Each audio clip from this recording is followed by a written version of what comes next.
after 200 laps. As you see the playoff leaderboard once again, Corey Heim advances. The other 7 trying to put their name in the championship round of 4. Well, let's hear now from a couple of our playoff drivers. Here's Todd Bodine. Thanks, Jamie. Here with Raja Caruth. Raja, starting 7th tonight. You got a 14-point cushion to the cut line. Not a big cushion at all. Truck. What's the play tonight? Are you going to race for the win, or do you got to race for those stage points? Yeah, Todd, still got to be on offense. I mean, like you said, those 14 points can go away in really both stages. So I'm glad to be starting in the top 10. I didn't feel like I nailed the lap the best that I could, but to still be 7th after, not doing the best that I think I could have, it was proud to say the least. So just happy for the opportunity today, and hopefully we can have a great result for HendrickCars.com and Mr. H. Miss Linda and everybody at Spire and Chevrolet, and maybe we can make the Final Four.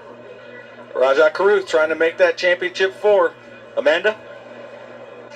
Thanks, Todd. Well, this guy's hoping to see his name on the list of the 4 competitors to race for it all in Phoenix. And Caden, you told me that this race will require patience, but also the ability to contend for a win. How do you balance that in the moment?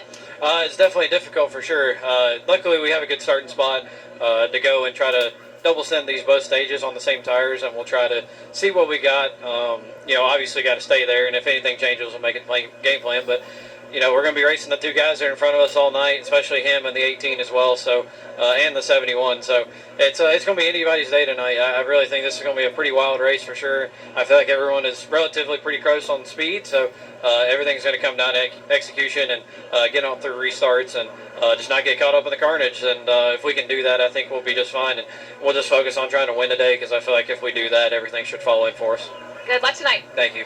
And Caden's 2 favorite racetracks, Martinsville and Phoenix. Well, he came in strong today, qualified 5th. In fact, all 8 of our playoff drivers qualified in the top 10. I love how calm right there both those drivers were, Caden Honeycutt and Raja Caruth. But I guarantee you, here in just a little bit, when they get out there on that racetrack, that calmness is going to wear off rapidly. There will be some nerves for these drivers at some point tonight. We heard them reference how close they think it's going to be. Brad, I think that's exactly right. Yeah, and not just for the drivers. How about the crew chiefs? Strategy is going to be a very important part of this race today. We've heard a little bit as we were talking to Caden Honeycutt about the stages.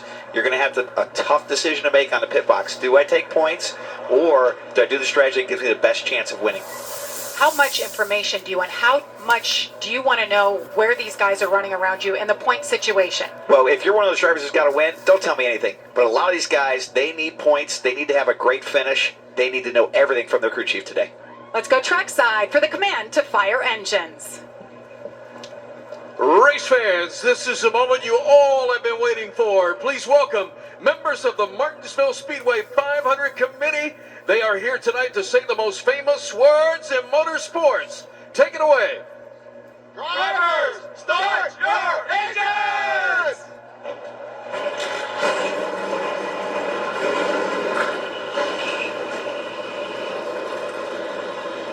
Well done, gentlemen. Nice command to fire engines, and you heard it. 35 truckers are fired up and ready to do battle for 200 laps. The green flag drops next. Banking pretty flat, but it actually looks a little flatter than this. It's 12 degrees, concrete corner turns, and they're going to be tricky today. And then these paperclip racetrack with the long straightaway, 800-foot straightaways with very, very small corners.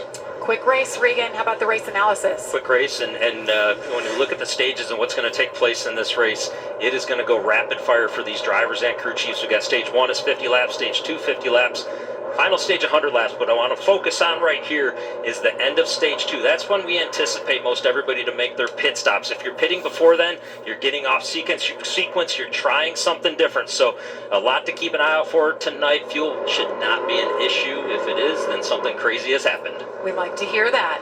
Well, we'll have 2 onboards taking you through the field tonight, giving us all the action from the driver's seat. See the 52, Caden Honeycutt starting 5th. And the 98 of Ty Majeski starting 3rd.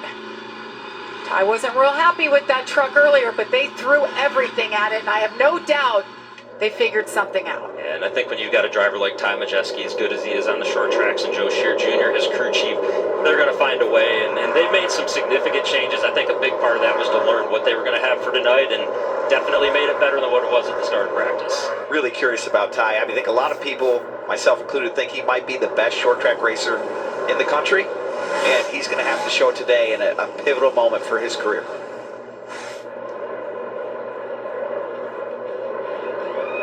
I love how Gio Ruggiero is just surrounded by playoff drivers hungry, as he was last week at Talladega. Not very often, Brad, that you see a driver start on pole and then back it up and win the race. We'll see if he could do it here tonight. Lane Riggs on the inside. Gio Ruggiero